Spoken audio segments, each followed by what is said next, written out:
Good morning. I'm Nikki Stanzione. And I'm Kristen Van Dyke. And this is New Mexico Style. I feel like we should be singing songs like Back Together Again, Together at Last. It was, well, we left together. We did. When we went on our trip. That was kind of funny. Neither one of us, all the talking that we do, we had no idea that we were going to be flying out from the same terminal at the same time, basically. Same exact and heading east.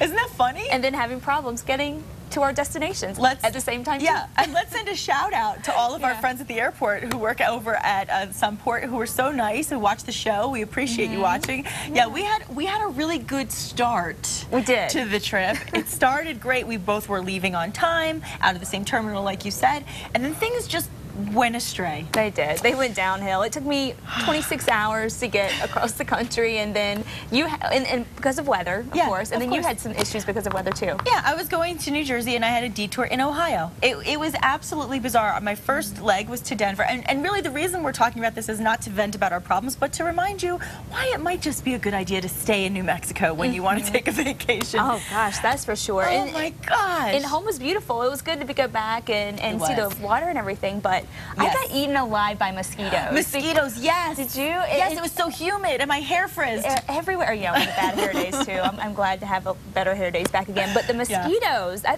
that's one thing I hadn't really thought about, but they're not that bad here. I really enjoy that. You get to go outside and enjoy being outside and out there. And I am eaten alive. I got eaten alive. It's better to just stay home. I mean, and I certainly want to endorse the economy booming and people traveling and seeing the country. But if you can do a vacation in the state, it really does make sense. The hassle of travel is so crazy. And I'll tell you something else is all these years I've been traveling all my life, I've always been fine with it. But because the weather has been so violent across the nation lately, it's scary. There's a lot of turbulence. And you know, somebody said a really interesting quote to me on the plane. I was looking at a little kid and they were enjoying the turbulence and they were really excited and wide-eyed and oh, this is like a roller coaster. And I was really frightened. I mean, truly panic frightened. And the man next to me said, isn't the way he said it was, memory is the enemy of wisdom. Memory is the enemy of wisdom. Because what his point was is that when you have these memories and you have this knowledge of what can be bad or good, it's the enemy. It takes away from that wonder and that excitement. It was really actually, it was like memory is the enemy of wonder. That was what he said. Memory is the enemy of wonder, excuse me. and when you have that wonderment, it takes away a lot of fear. But when you have that knowledge, the fear just kind of just perpetuates. That's why things get scarier and scarier as you get older, you know? I don't attempt to do the things that, nearly the things I did in college. Exactly. And so. Well, we're glad we're here safe and we're back and we missed all of you, so it's good to be back. Now, here's some good news. It looks like wedding bells ring for some, but not so much for Hugh Hefner this weekend. The 85-year-old Playboy founder announced that, it's not going to happen. His 25-year-old fiancée, Crystal Harris, has called off the ceremony. He says the Playmate had a change of heart. The couple was set to marry at the Playboy Mansion this Saturday. Yeah, it looked like it was a good thing, but unfortunately, things didn't turn out as planned when his fiancée said, I'm not interested anymore. You know, too bad. And rumor has it, it's because she is having a little thing with Dr. Phil's son. I heard that. That's the rumor. So we'll have to see how that pans out. Yeah, we'll have to see. We'll keep you updated on that celebrity gossip. And here's this is really good news, actually. Not going to be a ballet dancer, I don't think, but it is a boy for Oscar winner Natalie Portman. Yay for Natalie. It's been a really big year for this actress, as you know. In December, she announced her engagement to choreographer Benjamin Millipede, and the couple met on the set of Black Swan, for which she won the Oscar this year for Best Actress. So beautiful. I love her. Congrats to them. And of course, we're not just not telling you the name. They actually haven't released the name of the baby boy yet. She's been really good about keeping her private life private, except for the things that are obvious, like the baby bump was obvious. Can't hide that. No, but good for her. I'm very happy for her. Now, here's a topic a lot of us have been talking about for the last week or two. New York Representative Anthony Weiner may be at an undisclosed treatment center, but not in Washington. He is still certainly the talk of the town. Oh, yeah. That's something his colleagues say is distracting them from their agenda, and the calls for his resignation are getting louder. Many expect Congressman Weiner to leave the office in the next day or two as his wife returns from an overseas trip. So. Yeah, she was on that trip with Miss Hillary Clinton, and she was seemingly standing by her man, as the song says, but I don't know now. Playing the good wife, I guess? We'll have to see. I don't know. I think I like Maria Shriver. I think she's handling things pretty well, and actually more on that.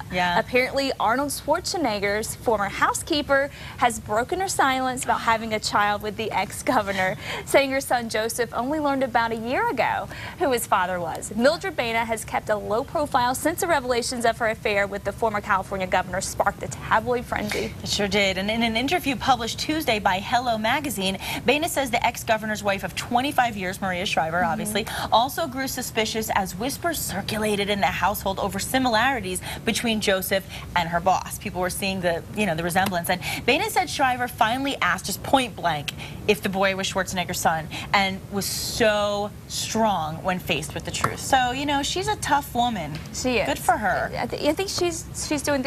I don't know. Do you think she's going to end up staying with him or not? See, it looks like she's not going to, and I applaud that. Good for her. You know, she's got to take care of herself. You know, if you make bad choices, there have to be consequences. That's what I say.